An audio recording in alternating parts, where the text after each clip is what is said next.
बिस्मिल्लाहिर्रहमानिर्रहीम। अस्सलाम वालेकुम। आज हम बनाते हैं केक विदाउट बेकिंग। जिनके घरों में ओवन नहीं है या जिनके पास बेकिंग के लिए टाइम नहीं है वो भी इसको सिर्फ 15 मिनट में बना सकती हैं। इसके लिए जो जो चीज़ें चाहिए वो आप नोट कर लें।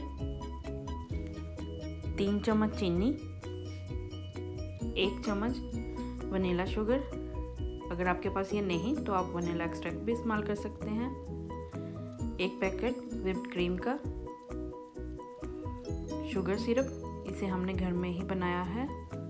1 गिलास पानी में 3 चम्मच चीनी के मिलाकर 5 मिनट के लिए बॉईल कर लें। ये नॉर्मल फ्रूट केक है जो किसी भी बेकरी से बआसानी मिल जाता है। चलें शुरू करते हैं।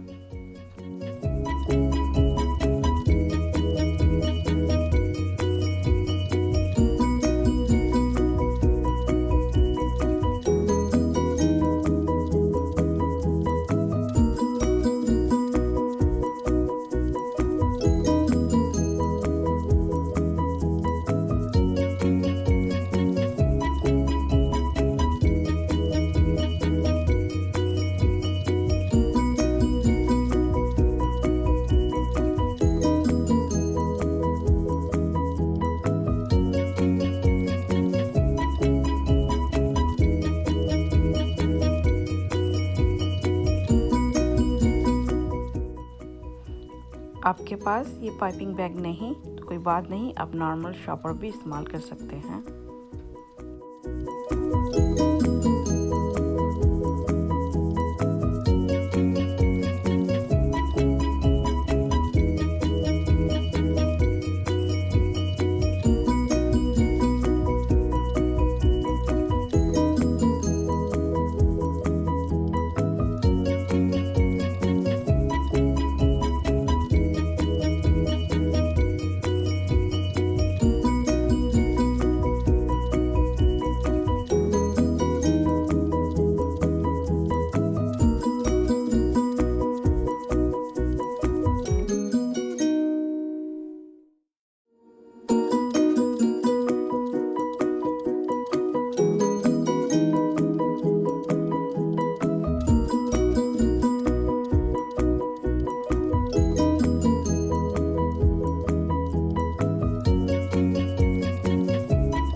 होप आपको ये मेरी वीडियो अच्छी लगी होगी।